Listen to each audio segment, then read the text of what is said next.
everyone. Welcome. Thank you for joining us today. My name is Bianca Collins. I'm the Curator of Public Programs for the Fowler Museum at UCLA. We are proud to present today's program in partnership with the Getty Research Institute as part of the Fowler's Curator's Choice series, which offers lively conversations about curators' passions and projects that inspire us to engage with different worldviews and find joy in the diversity of human experiences. Tonight's program will be moderated by the Fowler's Chief Curator, Matthew H. Robb, who has brought together an outstanding group of academics and artists who are engaged with the general history of the things of New Spain, also known as the Florentine Codex, a massive 2,000-page guide to Aztec life. Created in the shadow of the Spanish invasion by a group of young Nahua scholars working with a Franciscan missionary, the bilingual text, in the shadow of the Spanish invasion by a group of Nahua scholars working with a Franciscan missionary, the bilingual text with almost 2,500 illustrations was completed during a devastating epidemic. This encyclopedic effort provides a uniquely Indigenous perspective on the world-shattering events of the 16th century. As we approach the 500-year anniversary of the conquest of Mexico, Project 1521 has emerged as a result of a multi-year collaboration between artist Sandy Rodriguez and writer Adolfo Guzman-Lopez. Inspired by Book 12 of the Florentine Codex, the project gathers artists, writers, and scholars to generate new visual and literary works as acts of resistance.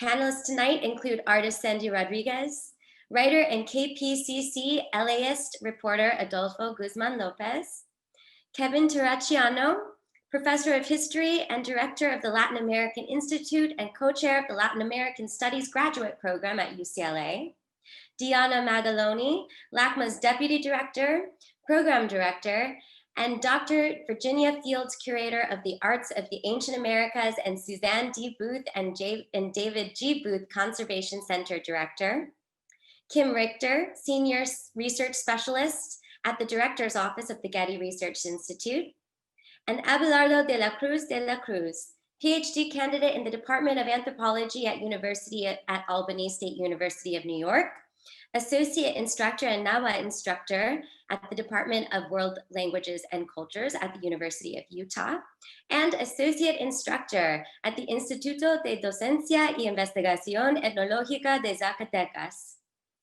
If you have any questions during this program, we encourage you to submit them through the Q&A function found at the bottom of your Zoom screen. You can submit and upvote questions that you would like to hear answered at the end of the program.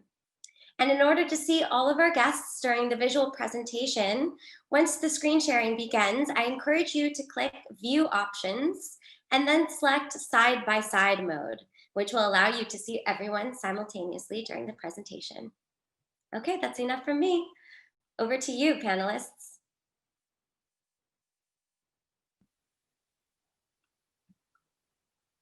There we go. Well, thank you, Bianca, and thank you to everyone in the audience for joining us this evening. I do want to give a special shout out to Bianca and to Jean McHugh and Elizabeth O'Kane behind the scenes making all of the magic happen. And for organizing things so flawlessly. And as Bianca mentioned, we're very grateful to the Getty Research Institute for partnering with us on this event. And of course, I'd like to thank all of our panelists for giving so much of their time and energy to this program. It's been a real thrill. Jean, could I have the next slide?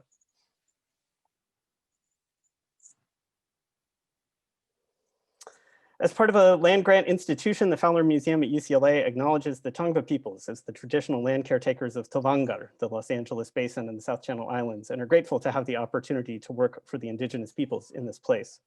Similarly, LACMA and the Getty Center and Villa reside on the traditional, ancestral, and unceded territory of the Tongva, Gabrielino, Tataviam, and Chumash peoples.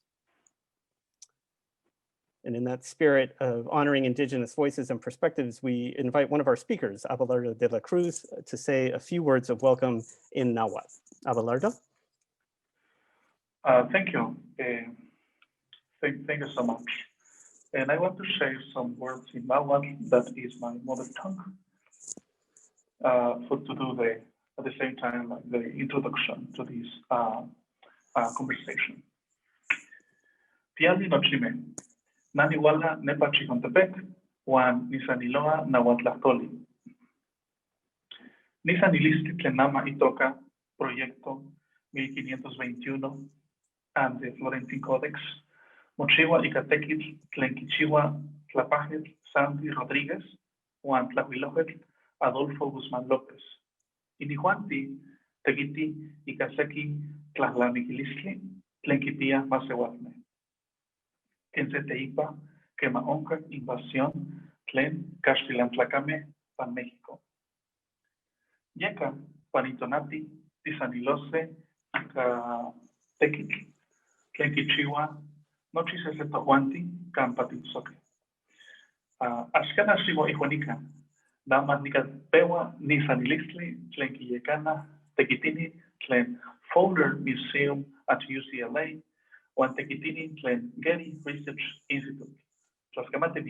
Thank you so much. Thank you, Abelardo, for those remarks.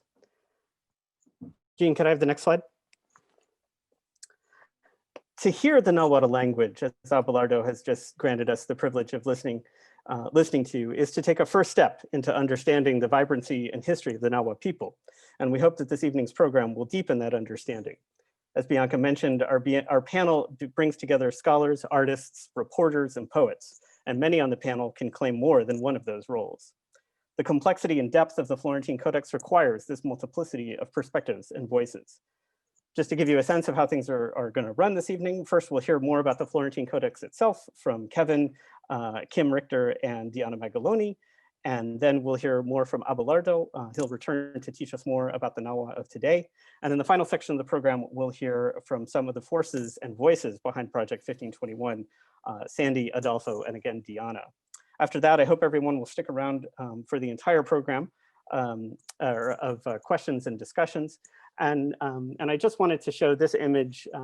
I've been working with Sandy thinking about this program for a number of years now, since I first learned about Sandy's work. And as you see the detail here, I drew the comparison from the page of the Florentine Codex that inspired the image on the right, in part at least. And I think it's important to emphasize that in all of these works, it's not just a one-to-one relationship. All of our scholars and artists are drawing on multiple levels of influence and inspiration and emotional power of this original document. And so with that, let's get our program underway with Kevin, our first speaker. Thank you, Matthew. The next slide, please. A team of Nahua writers and artists worked with a Spanish friar, Bernardino de Sahagún, on a project that began in the 1540s, less than 3 decades after the fall of Mexico Tenochtitlan to the Spanish-led invasion. The Nahuas came from several Altepet, the term for a community in the Nahuatl language, located near Lake Texcoco in the Great Basin of Mexico, the center of the Mexica or Aztec Empire, when the Spaniards arrived in 1519.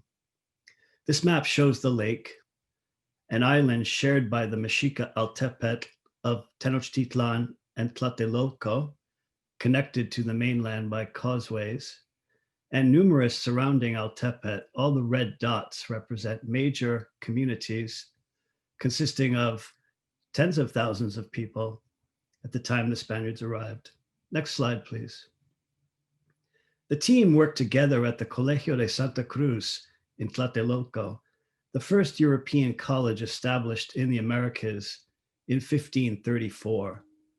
Remnants of the church and college, part of Mexico City today, are shown in the slide here. Next one, please. Sahagún's team of talented Nahua scholars created an encyclopedia of Nahua knowledge and history modeled on classical and medieval works. We know some of the names of the many Nahuas who worked on the manuscript. They include Antonio Valeriano of Azcapotzalco, Martín Jacobita, Diego de Grado, and Bonifacio Maximiliano of Tlatelolco, Alonso Bejarano and Pedro de San Buenaventura of Cuautitlan, and Mateo Severino of Xochimilco. This codex, a term for an illustrated manuscript in this period, consists of 2,446 pages of Nahuatl and Spanish text and nearly 2,500 images drawn and painted by native artists. Here we have a page from book 7, which shows the origin of the moon, explaining why we see a rabbit on the face of the moon. Next slide, please.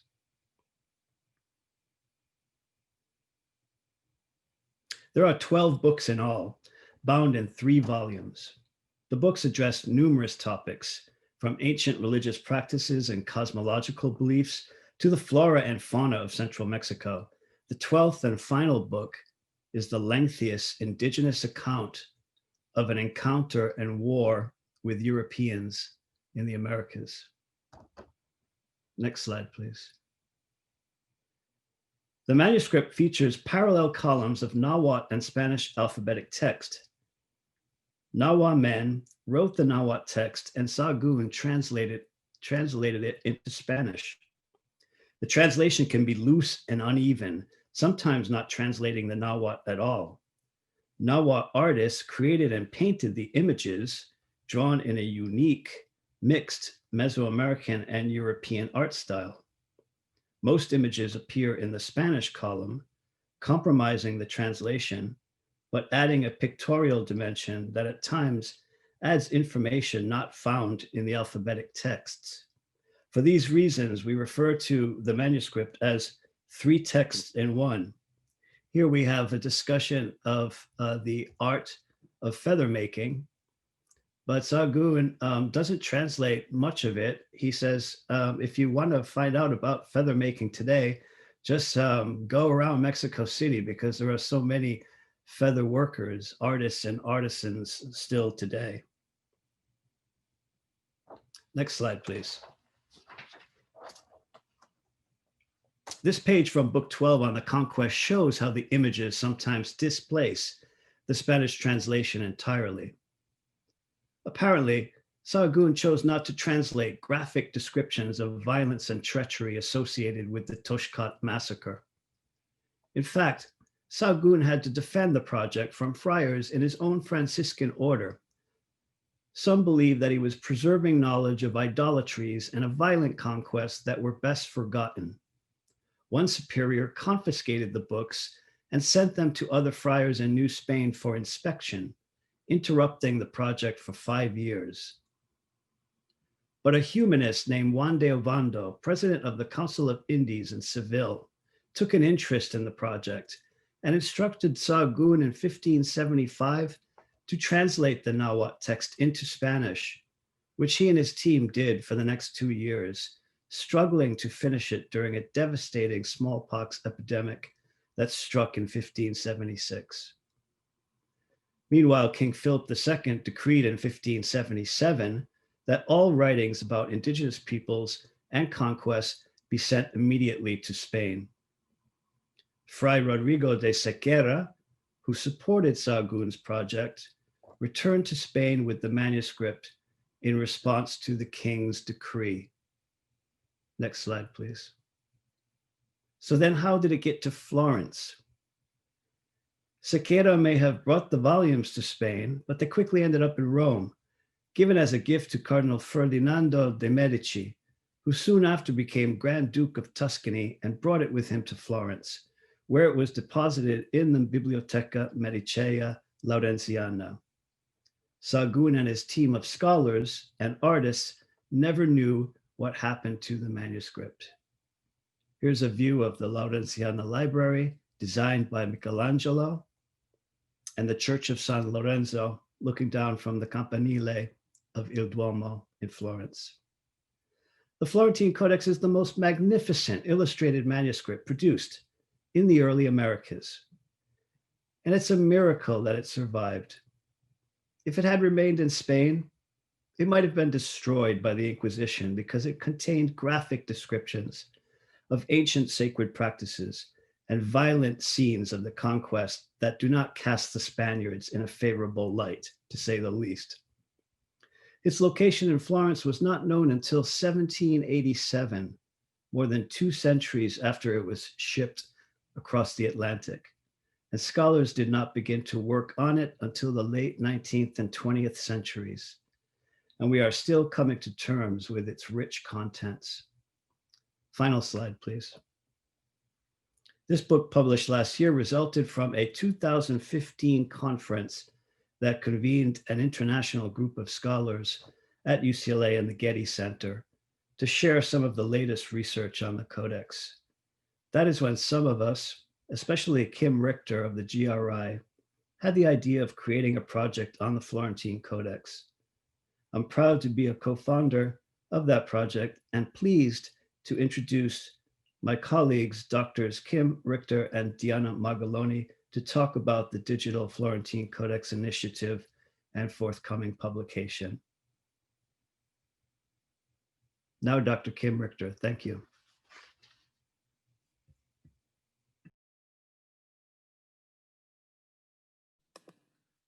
Thank you, Kevin. And just since you're mentioning our founding of this project, you saw Jeanette Peterson's name on that book just now. And so she's one of the 4 project heads. And so it's Kevin, Diana, and Jeanette and me. So I mean, I can't believe it every time I say those names, and I get to work with such wonderful colleagues. Okay, on to the next slide, please. So our initiative has 4 main outcomes. One is the Digital Florentine Codex, which is a critical digital edition, enhanced critical digital edition that gives full online access to the manuscript and its translations and transcriptions.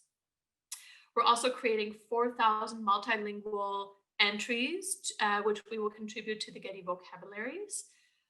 In English, Spanish, classical Nahuatl, and Eastern, contemporary Eastern Huasteca Nahuatl, that is the Nahuatl that Abelardo speaks, and you heard earlier.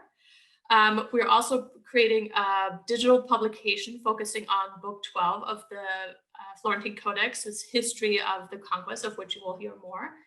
And together with the Latin American Institute of UCLA, which is directed by Kevin, we've partnered with them and teachers in LAUSD to create K-12 lesson plans on the conquest of Mexico that contrast Indigenous and European perspectives. Next, please. Working with the Florentine Codex can be challenging unless you read 16th century handwriting, Spanish, and Nahuatl.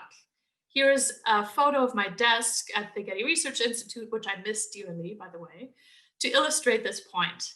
One has to consult numerous separately published transcriptions and translations, find a concordance between them, and that's all assuming you even have access to these publications. And in the middle, you see the facsimile that was published by the Mexican government in 1979. And I will just say it's a beautiful but very expensive facsimile. So it's difficult sometimes for people to get a hold of this.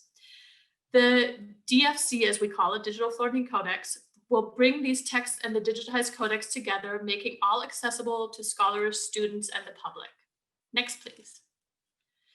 Now, what I'm showing you here are wireframes, and as my project manager likes to point out, very, very rough mock-ups of what will be the website, that, and they help us envision how we present this information.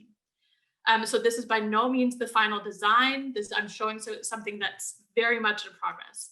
The Digital Florentine Codex will employ IIIF standards as well as feature enriched metadata and an enhanced viewer that permits the juxtaposition of text and images. Basic features of the website will include the ability to zoom on details, turn pages, navigate directly to specific books, chapters, or folios, read more about the project and the codex, and most importantly for some of you, especially Sandy, download JPEGs. For Book 12 only, you will also be able to listen to the voice recordings of the Nahuatl text and read contemporary Nahuatl summaries. And we owe this invaluable contribution to Eduardo de la Cruz, a native Nahuatl speaker, language instructor, and director of the Nahua Language Institute IDIES in Zacatecas. Next, please. And so I see that in the Q&A, I saw that someone already had a question about which of whether any of these texts are available in English. They are, and here you see the breakdown of the transcriptions and the translations that we will include in the DFC. Many of these have already been published, such as the famous Nahua to English translation that Anderson and Dibble did over a span of 3 decades. But we're also including new translations. So Leon Garcia Garagarza, who's at the Getty Research Institute, is translating the Spanish text to English. And our colleagues in UNAM, Berenice Alcántara and Federico Navarrete, will translate the Nahua book, the Nahua text of Book 12 to Spanish. Next, please. We also aim to make these texts and images searchable in English, Spanish, Classical Nahuatl, and Eastern Huasteca Nahuatl. To do so, our interdisciplinary team of experts, Alana Radlo de Zur, Berenice Gaillaman, and Rebecca Dufendach, are extracting terms from the text and tagging each image with relevant keywords. Eduardo de la Cruz is providing the contemporary Nahuatl translations. Next, please. So we will be contributing these vocabularies to the Getty vocabularies. And here you see just one of the nearly 2,500 images and the number of vocabularies that our team has sort of associated with these images. And you see they all start with classical Nahuatl, and then they will be translated into other languages. And they also not only analyze the images, but also the associated and relevant texts that accompany the image. Next, please. And this is what a complete entry looks like. Once they are in the Getty vocabularies, the entries for each term come with a definition, and also very importantly, capture variant orthography, which is so prevalent in 16th century Nahuatl. Next, please. And building on Diana Magaloni's pioneering research, the team, the vocabularies team also, and together also with Jeanette Peterson, has also begun a project to identify the hands of the artists that painted the images, as well as of the scribes who penned the text. So far, they have identified 10 hands in the 161 images of Book 12 and 3 scribal hands. The goal is to tag the images and texts based on the artist or the scribe, so one can search all the images or text rendered in one hand. These unnamed artists, since we don't exactly know who painted what, will be thereby recognized, and the team is creating names for them, sort of in the tradition of Greek vases, for example, and those names will also be contributed to the Getty vocabs. Next, please. Our second outcome is a digital publication focusing on Book 12, which provides the longest surviving Nahuatl narrative of the conquest of Mexico. And here I'm showing you the first 2 pages of the book, documenting the arrival of the Spaniards in 1519 and the Toshkat massacre that followed the next year. In this version largely contests the dominant Spanish perspective, which is heavily based on the writings of Hernán Cortés, the Spanish conqueror. Book 12 is especially fascinating because it features the greatest discrepancy between the Spanish and Nahuatl text and the images. Often the Spanish text in the left column is greatly reduced or completely replaced by images, which support the Nahuatl text, but also provide critical and subversive information that could not be spelled out in writing. So the images are really critical. The Nahua text paired with the images in Book 12 present an alternative account of the conquest and forcefully counter the official Spanish narrative that has come down to us in history. And Diana will shortly tell you more about a specific example in a minute. Next, please. Taken on their own, the images tell a compelling version of events. When we isolate them from the text and string them together, which we plan to do for the digital publication, They remind us that in pre-Hispanic codices, historical narratives were recorded through images, not alphabetic texts. It is therefore no surprise that images are central to this bicultural manuscript. Next, please. To accompany this digital publication, we are in the process of developing K-12 lesson plans on the subject of the conquest of Mexico, which is currently taught predominantly from the European perspective. This past summer, we collaborated with UCLA's Latin American Institute in the organization of a K-12 teachers workshop, which aimed at introducing teachers from LAUSD to primary sources that document Indigenous historical narratives of the conquest, such as Book 12 of the Codex. Because the event had to go virtual due to the pandemic, we were able to invite 17 experts from across the US and Mexico to give talks to the teachers. So one positive in this pandemic. The teachers then worked on developing lesson plans that digest the scholarly information. Together with UCLA, we aim to publish these lesson plans online and make them freely available. All this work is being accomplished, next please, by an exceptional team of colleagues, which includes local and international scholars, like some of my dear colleagues that you see here, as well as staff in different departments across the Getty. And we're really indebted to their invaluable intellectual and technical contributions. Next, please. And I'll just scroll. It's like watching a movie where we're just scrolling through some of the credits. This initiative likewise could not be possible without the support of our institutional collaborators, key among them the Biblioteca Medicea Laurenciana, which allowed us to digitize the manuscript and give us permission to use the images. So thank you, all of the people who are mentioned here, and for you all for listening. Next.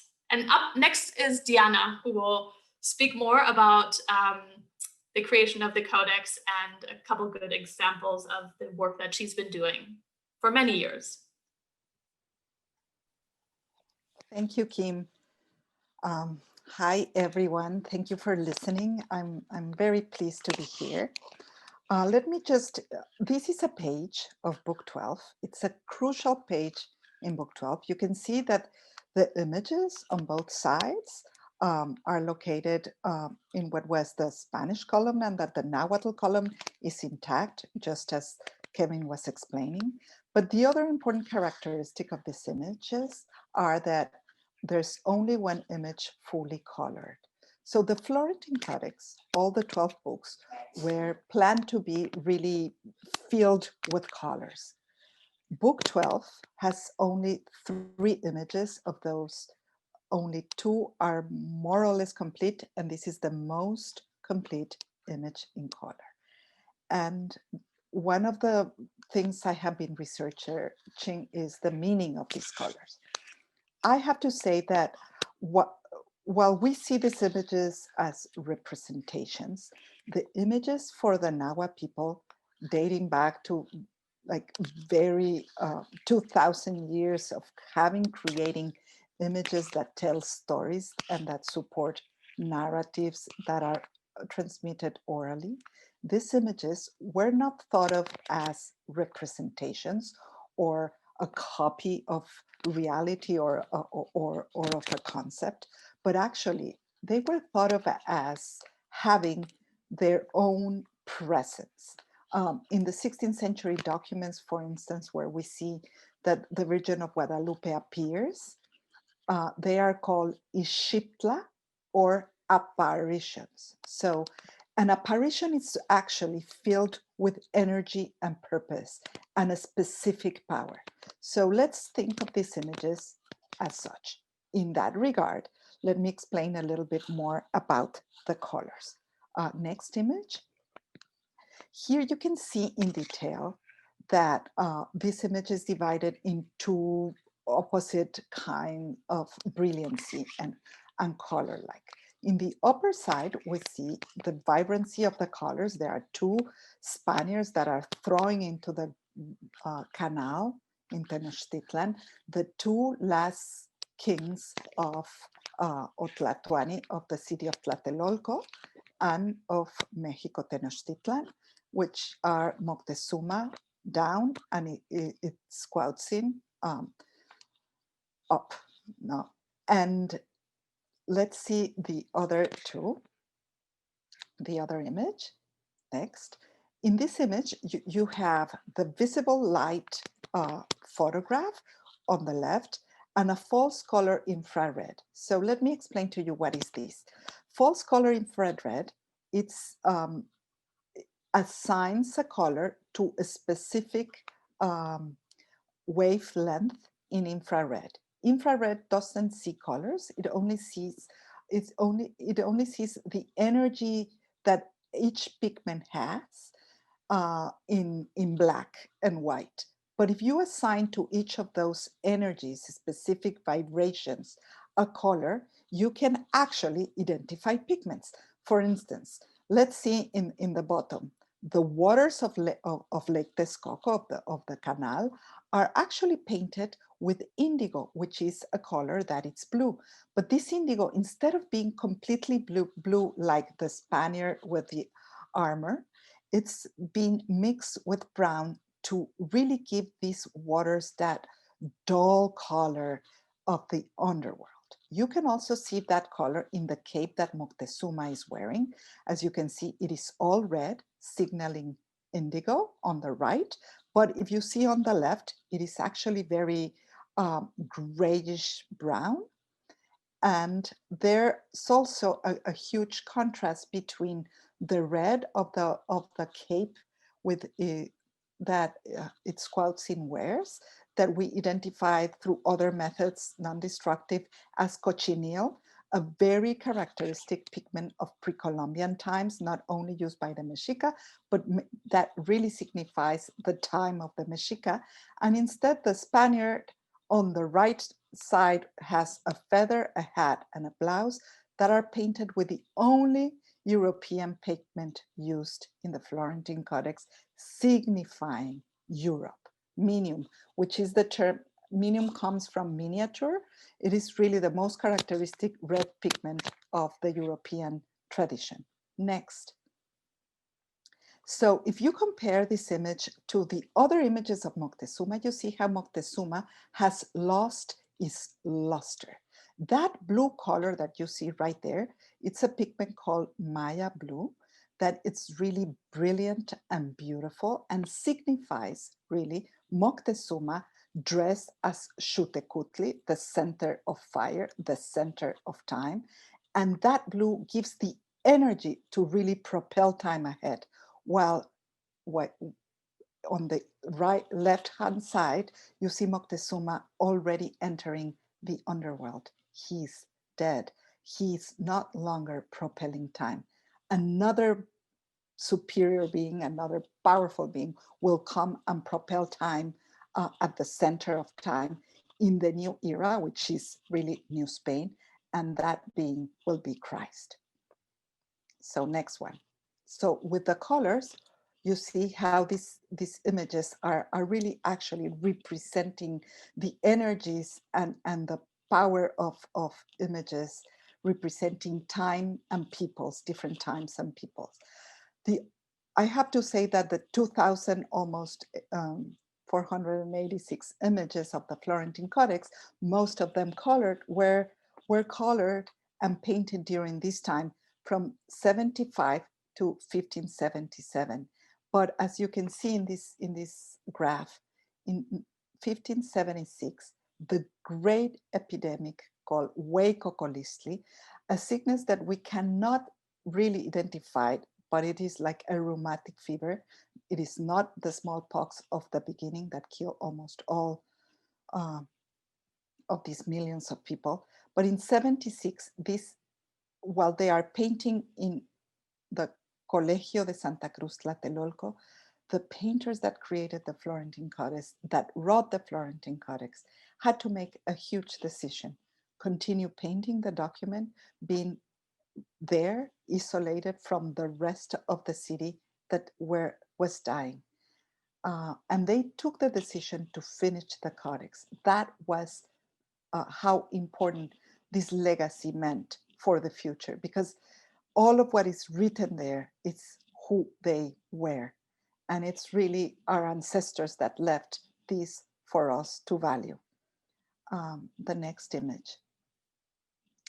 I think I really need to read these. I was studying the Florentine Codex to analyze the pigments. I had the great privilege to be in Florence in 2006, and thanks to a team of scientists at the University of Florence, led by Professor Piero Baglioni, I was able to study the images, the painters, the pigments, and I read the whole of the Florentine Codex, page by page, of course, in its translation into Spanish. And all of a sudden, I find that when Sahagún is describing the roads that were created in New Spain that go from here to there and to there, and some are big and some are smaller, etc., he kinds of interrupts and says this. He passes from third person when he's describing the roads to the first person and says, now in this year of 76, in the month of August, a general and great plague began, which already continues for 3 months. Many people have died, die, and every day more are dying. I do not know how long it will last, nor how much illness there will be. I am now in the city of Mexico in the district of Tlatelolco, and I see that from the time it began until today, the 8th of November, the number of dead has always gone increasing from 10 to 20, from 30 to 40, from 50 to 60, and to 80. And from here on, I do not know what will be. In this plague, as well as the one mentioned above, many die of hunger, and from not having anyone to cure them, nor provide what was necessary.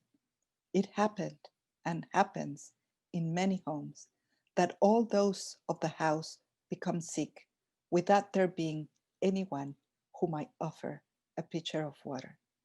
When I read this, I was just like deeply moved, and my commitment to study this document and to have all of these tlacuiloque, all of these, and together with Sahagún and whomever made this possible, really being known to us. And I think this is a very important time because we are all sharing that pandemic now. We are all inside our houses, doing the best we can to continue to be creative. And if we can hold the hands of them and really be and honor this effort. And that is what these two projects have been doing. And I just wanted to share that with all of you, that we share this moment with the people in Mexico City in 1576. And we are here sharing the same struggle. So just get inspiration, get inspired through this effort. Thank you. This is what I wanted to share with all of you. And now I leave you with, I'm sorry, Abelardo. Sí. Abelardo, so we can pay homage to the Nahua people today through his sharing.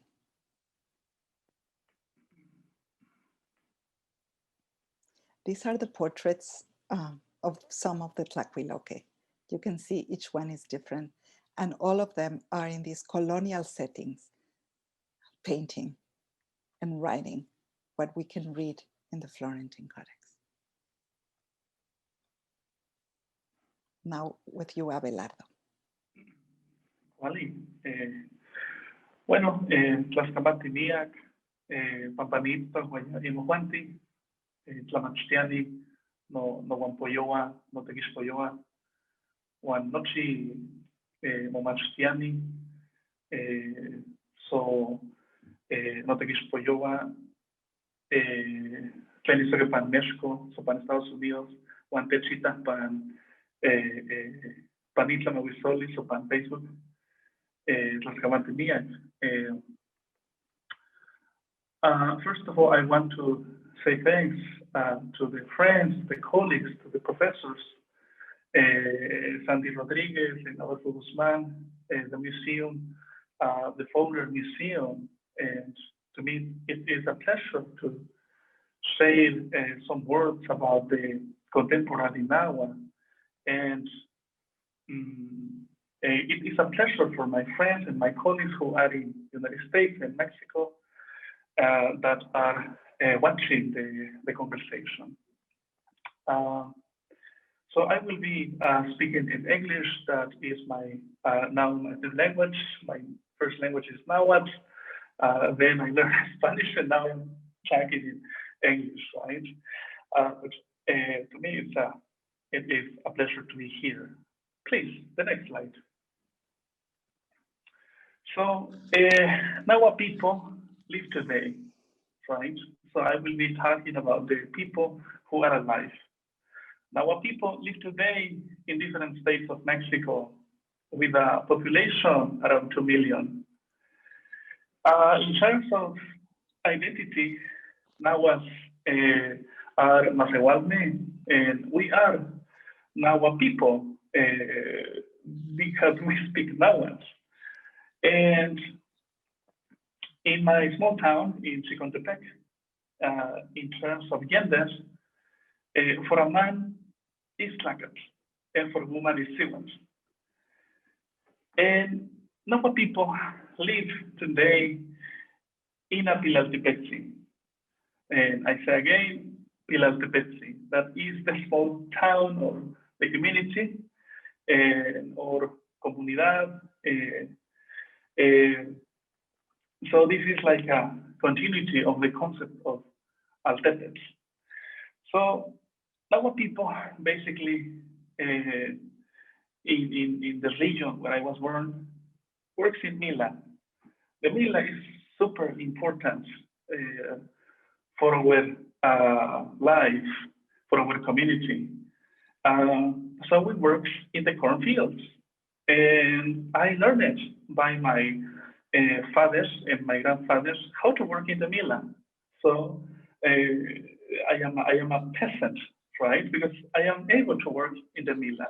That is one of the first lessons that we need to know Nahua people of today. So the majority the majority of Nahua people consume that is produced, that produce the Mila. In terms of language, Nahua people speak Nahuatl. We continue speaking Nahuatl. Nahua people speak with another names, Mexicatlahtoli, or also name it as Mexicanero. But it's the Nahuas, right? In different names. In my case, I speak Nahuatl. Next slide, please.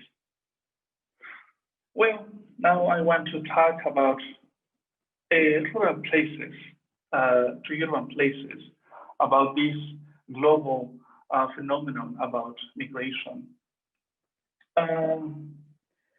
Currently, Nahua people also migrate from the community to urban places, specifically like Mexico City, Monterrey, Matamoros, that is in the border between US, and recently Zacatecas. Nahua people, we go to the urban cities seeking jobs or seeking studies, right? I immigrate from a small town, right? My family are living in Chicontepec, so I went to Zacatecas seeking studies. So until now, I am here at the University of Utah. I am living here as now I am a visiting instructor, and so I am interested a lot to write about my culture. So last year, in this year, with a scholarship, I wrote an essay, how Nahua live outside the community, particularly how Nahuas negotiate their culture and how we protect our Nahua thought while we are in urban places, right? This is a phenomenon that we are living still. Nahua people, we live in rural places, but at the same time, we are living in the urban places. Or sometimes I think a lot of Nahua people are living in the United States. Next slide, please. The impact of conquest. Well, this is a super interesting topic. One of the ideas that I think to resist, right, to this idea of conquest, people of today, we maintain our identity and we express freely. We are Masewalme, right? We are Masewalme. That means we are our people. We speak our language. We are peasants, right? Also, at the same time, we continue believing in our dailies. We believe in art, we believe in planning, we believe in heckups, in sleeps and simply. So we are still in contact with the environment, the sacred environment. Also, our people, we do not forget the conquest, right? The grandparents in our small town, in our Pilar de Petsi, they have this concept of Tlapovalistli. And in that Tlapovalistli, we receive narrations or memories, right, about how was, about what our people, like the grandparents, about what they think or what they have thought about the conquest, right? So by that reason, I suppose and I think we continue. We say still, we are a Masewalme, right? In comparison or against the idea, I am not called, I am Masewali or we are Masewalme. So that's why we continue building our own culture, right? After the conquest of our territory, but not our thoughts. We continue creating, using, thinking, using our thoughts, right? Next slide, please. So, current struggles. So, our people, we continue struggling with the mestizo thought or Western thoughts, right? Firstly, one of the problems that we have had is the discrimination by Coyome in Mexico, right? This is a big problem that sometimes we want to hide our language, right?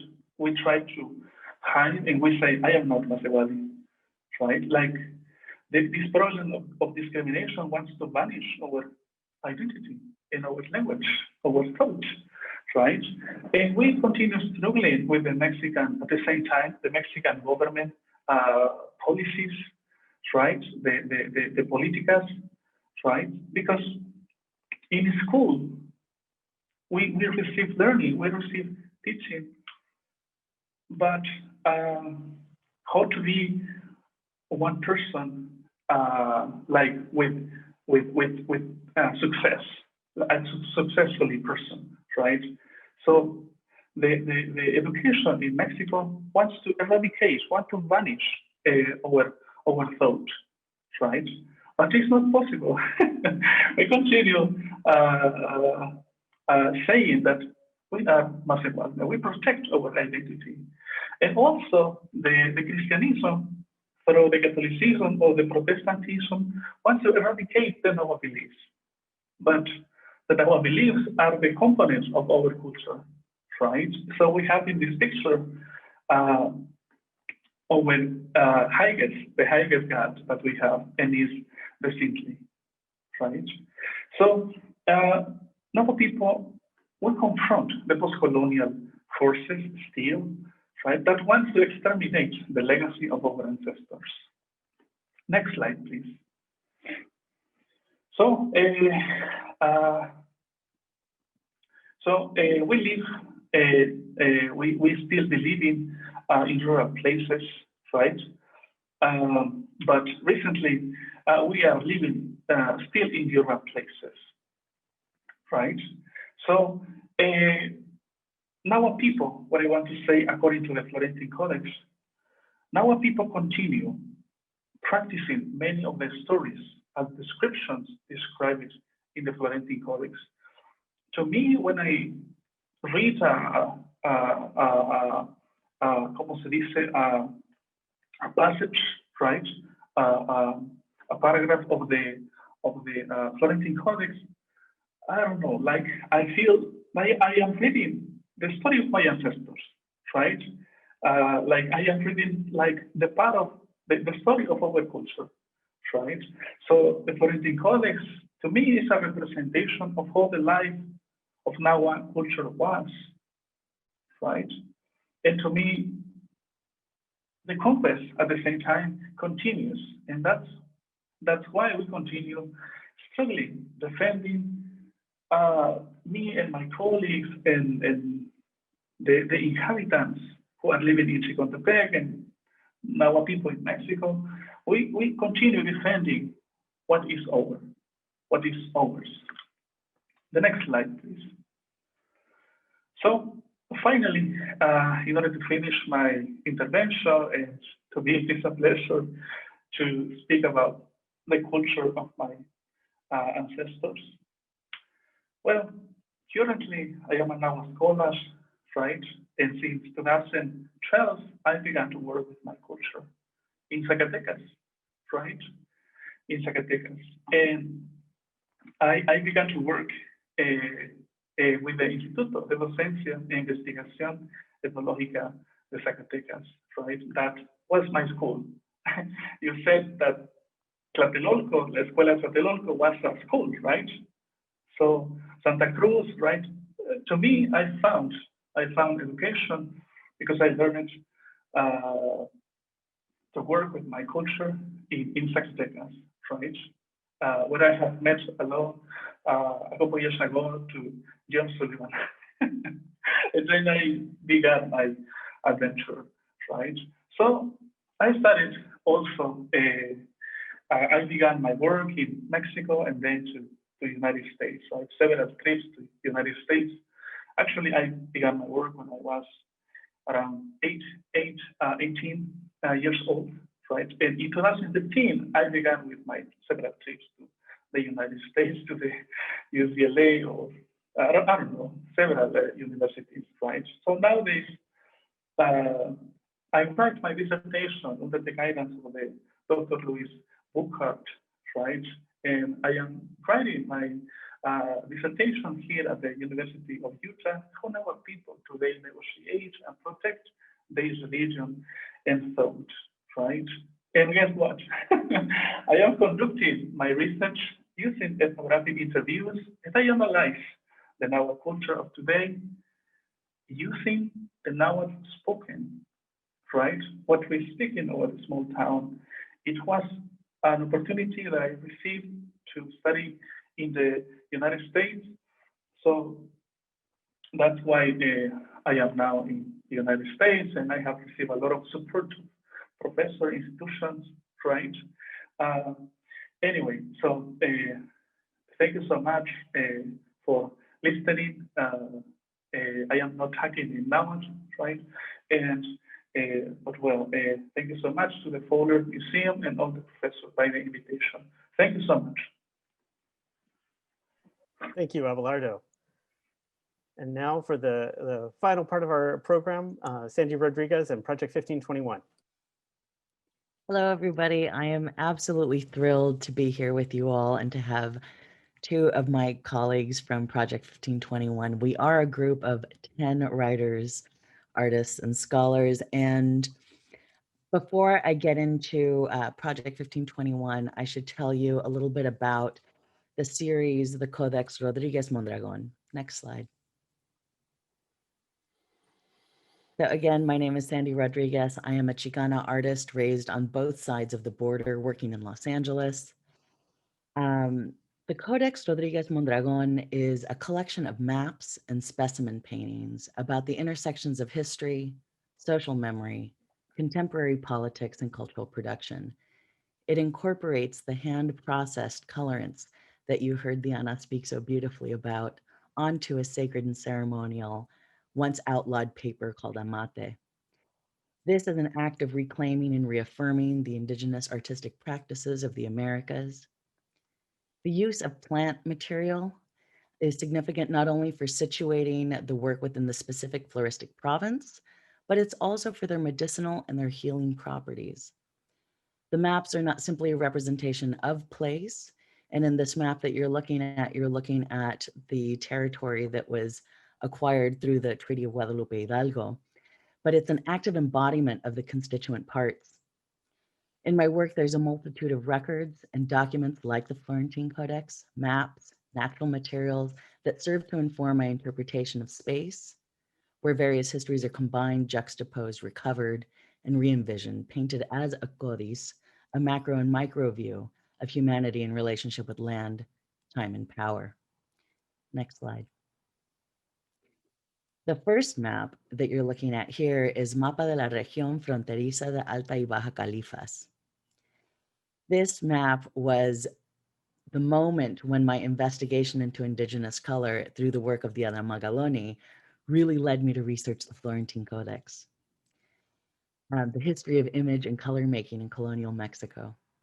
For this map, I conducted 7 months of field study throughout different bioregions of California, with a focus on the deserts, researching medicinal plants of the region, bringing back my drawings and my notebooks to the studio and cross-referencing them with Book 11 of the Florentine Codex.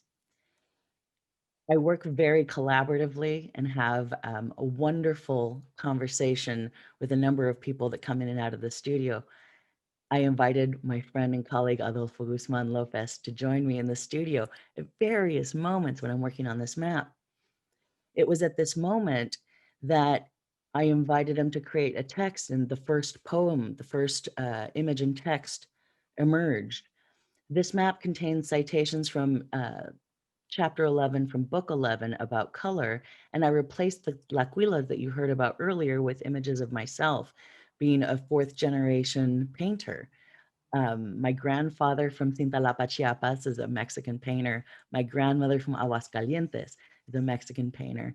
And really just kind of positioning myself within that history was part of this particular map. You'll also have embedded within this map all of the immigration detention centers across the state noted by razor wire.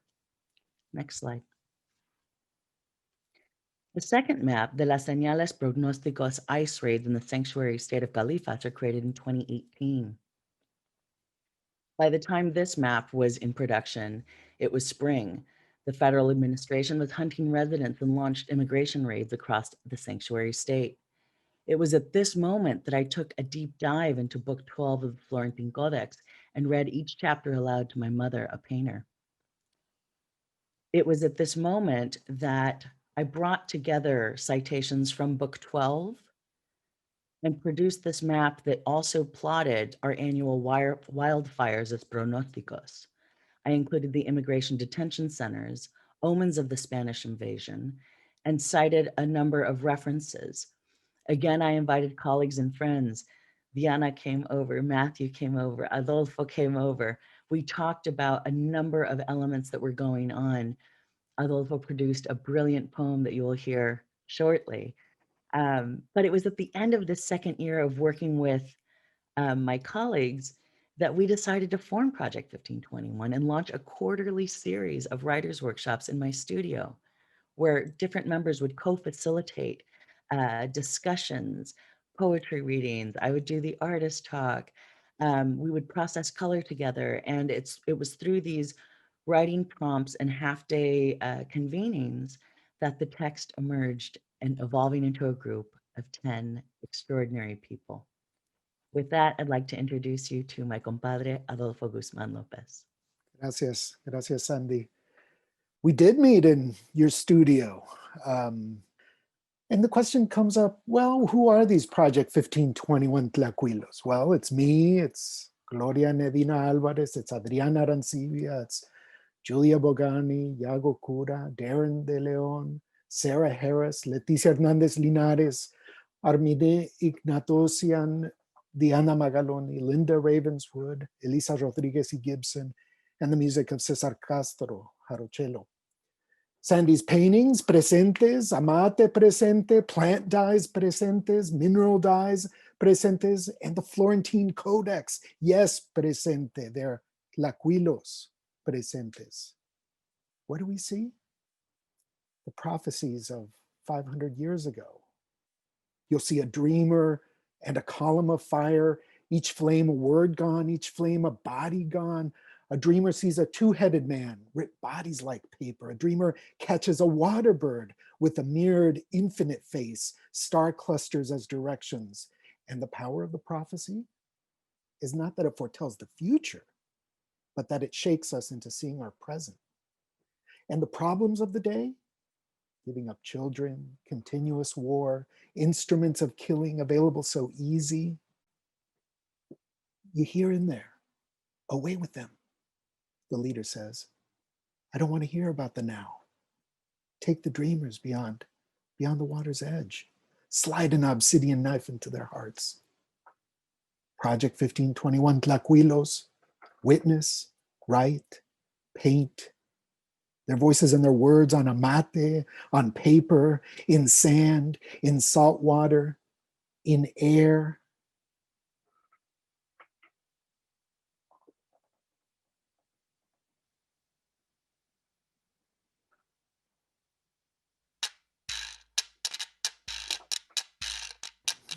Sometimes you feel the cold air and things seem exceedingly clear. Sometimes when it's cool like tonight, I feel the voices code switch between Nahua and Quechua, and the Spanish overlaid by English.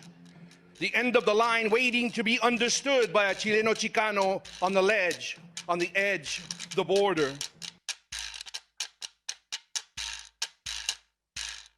This is California, New Mexico, Nogales.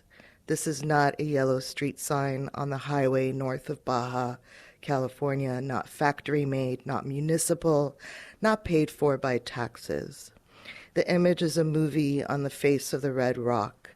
It is every mother and child running so fast the girl grows wings, takes off. She is red, she is brown, she is sky.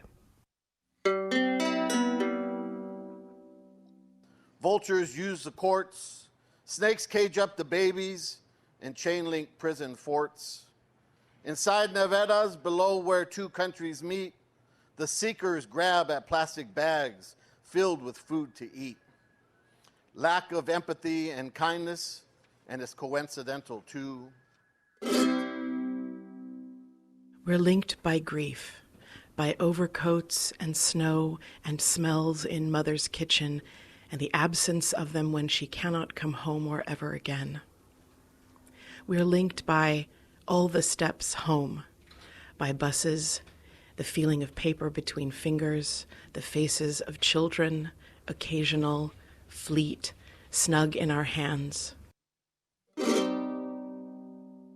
An offering of starbursts releases us to receive each other, for ourselves to know.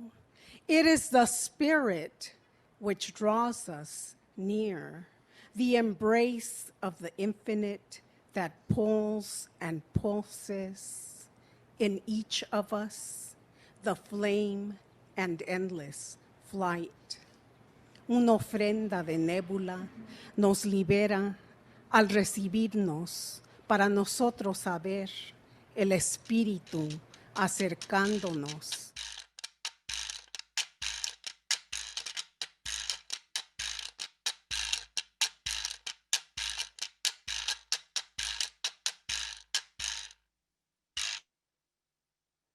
We, the Tlacuilos, witnessed the prophecies of now. We can't be safe seeking a place to sleep. We can't be safe showing up to work. A house emptied by deportation filled the next day with voices that do not know. The heart of pronostico is to know, tense, past, present, future. Nahua, Spanish, English, and Hebrew texts swirl and explain in different sounds the same awe of creation. The teaching this week is that we are all prophets through our aid, through our screams, through the sanctuary we offer. The teaching this week is that our sisters stood up to speak next to the prophets. The map in front of you is a story written in ink of blue rock dust, of boiled shoots and petals, and the blood of white dots. This is our sisters' travels into mountain, desert, forest, sea. The smoke and flames send tears into the sky. See animals of our own making between the fibers. No one will burn this codex. This story will be spoken by us all, a shower of word glyphs into the clouds as seeds of water to return and quench every one.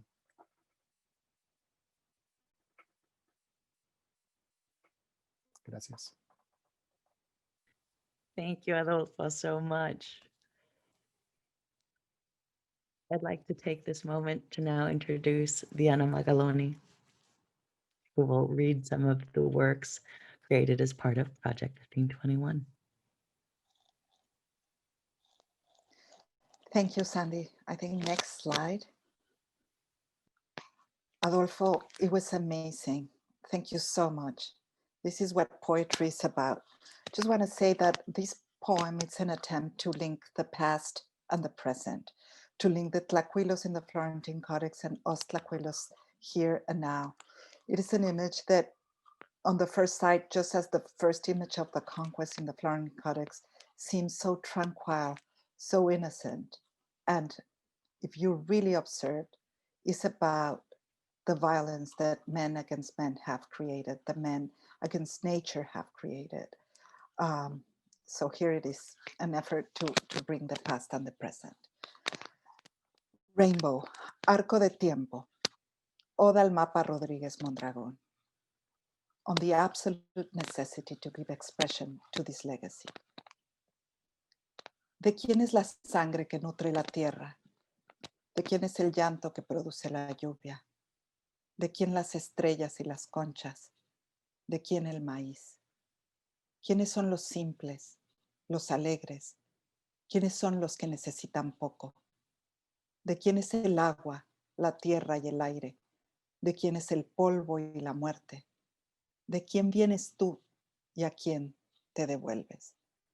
Nos quedamos sin pinturas, sin palabras, esperando en silencio que el latido de nuestros corazones convenga la música del comienzo, para volver de nuevo a la raíz, para volar sobre el arco de colores de un nuevo tiempo. Next.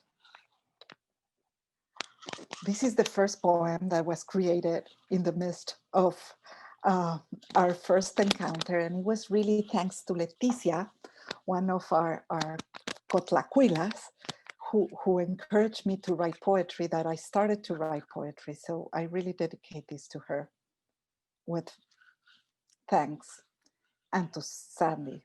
So the story behind this is that there's actually un canto de peces in Cantares Mexicanos.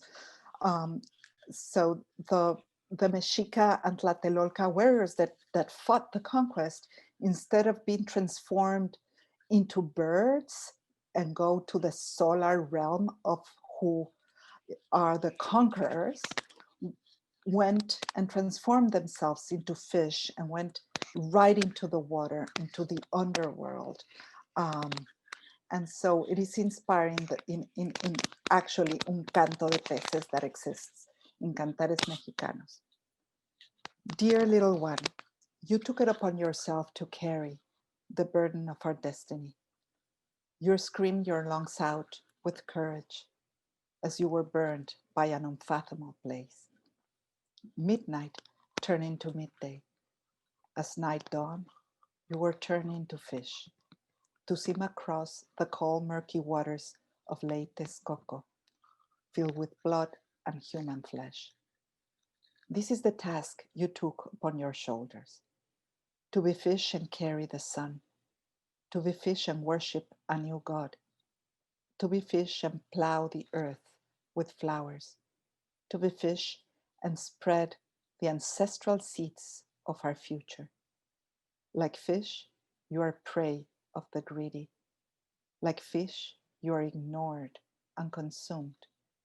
But you continue swimming together like fish. You cleared the water to turn it into the crystalline living substance that sustains us. Like water, you're 80% of our blood. Like water, your death meant our creation. Now, the last poem. So this is our 7 portraits that Sandy painted, honoring these 7 kids that died in the hands of the retention centers last year. You Will Not Be Forgotten was her exhibition, and I came to visit her studio, and I was really moved by the portraits, like to the tears, really, in person. It was just unbelievable. But then also by Sandy, who researched thoroughly each of their stories, and she shared with me their stories. And so all that is written here about the way they died, it's absolute truth through the lens of Sandy and through her research. And this is just one poem, and I hope it honors this life, these children. Jacqueline Kalmakin, age 7. Jacqueline, you are the earth in its entire splendor. Your veins are the rivers filled with the power of life. The hairs on your arms, soft and luminous grass. Your mouth, the cave. Your teeth, the stalactites and stalagmites through which one is led to the center of heat, where everything is transformed and digested, where food becomes blood and death becomes life again. Your eyes, oh, your eyes. In the portrait that Sandy made of you, they look straight into pain, beyond suffering. It is through your eyes that we see the pain of all the mothers and fathers who have seen their children die. Your eyes have been transformed into the center of our galaxy, a black hole, so dense, so concrete, so compact, so powerful that it dissolves all matter and propels the expansion of our universe. Jacqueline, your 7-year-old body was returned to Guatemala in a small black coffin. It was the first time you traveled by plane, and you rejoice seeing your body, the earth, from the clouds. But even there, in the infinite space of death, you're still thirsty as you continue to wait for a glass of water that was never offered to you in the detention center of El Paso, a glass of water that might have saved your life.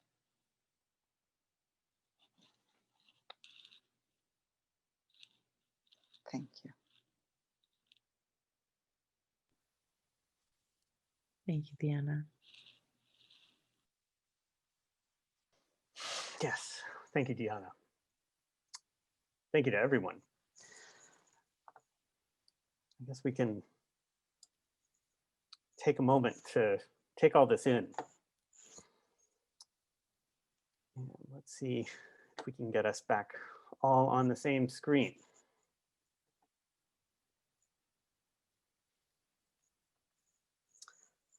Well, thank you to everyone, and thank you for all of our audience members for asking questions. Some of you may have been following along in the Q&A. We had some great questions that many of our panelists slept right in to start answering.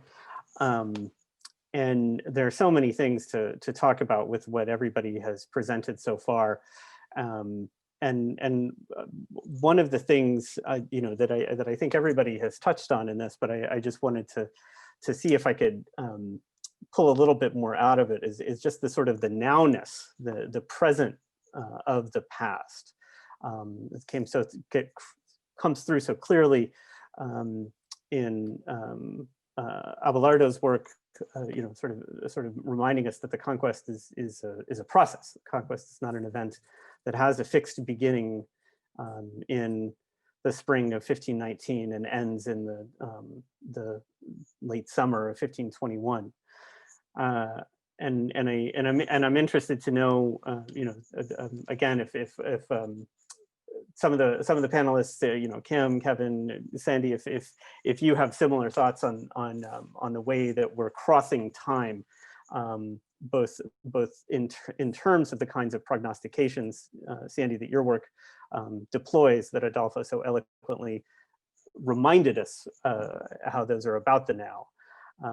And how Diana's, similarly has reminded us of the ways in which the situation in central Mexico in 1520, that there are some parallels, that it was actually in the fall of 1520 that 500 years ago that Tenochtitlan was experiencing that first wave of epidemics.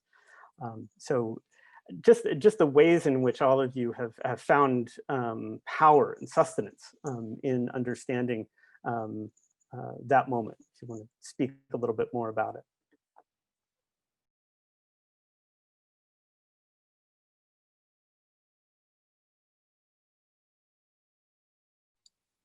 Wow, am I going to jump in? Matthew, you're making me think of, how traditional thinking about time is a straight line, right? So in a way, okay, so are we seeing the parallels as, let's snip the line of this pandemic, and then let's snip the line of the pandemic, in what was the year 1576, and then let's put them one on top of each other. But that's not what we've been, through Diana Magaloni's teaching and sharing of the knowledge and sharing of this idea of total time. It's not even, we just got rid of that linear approach to looking at time, and it's kind of like this amorphous presence. It's not linear anymore. It's just here all, and it's Indigenous culture isn't the only one. I've been delving into Jewish texts and thinking, and there is total time thinking in those texts, right? So that's what I'm thinking right now as you bring the topic up.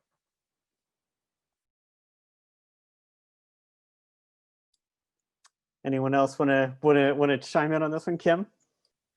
Hi. So of course we're here, in lockdown mode, and we had to all go home and start working from home on our digital Florentine Codex. And of course, on the one hand, the parallel, to Sahagún and his team working in the midst of an epidemic, resonated. Of course, the situation is very differently, right? Where we can, can stay home, and at least those of us who have the luxury of staying home and working from home. And so I was reading those passages a lot over the summer for, various things that we're writing and so on. And there were so many passages that sort of resonated with me. So for example, in the one that Diana was showing, that's not just people who are dying from, specifically from the epidemic, but also because they weren't being cared for anymore, because they were, didn't have water or people to feed them or anything like this. So, I mean, there's sort of like multiple layers there. And of course, then the other component here is that, you read the news, and one of the hardest hit communities in the United States are Indigenous people on reservations, and sort of the lack of adequate care and health infrastructure. And then of course the other is, Latinx and Black Americans who might be sort of essential workers, especially in hospitals, who have to sort of confront the crisis more directly than like me, who can, has to homeschool, but I have to, I can be safely at home, right? So those are things that I've been thinking about a lot. And of course, like Diana's amazing work about And it goes to one of the questions that was brought up, like why are some of the images in the codex black and white and some color?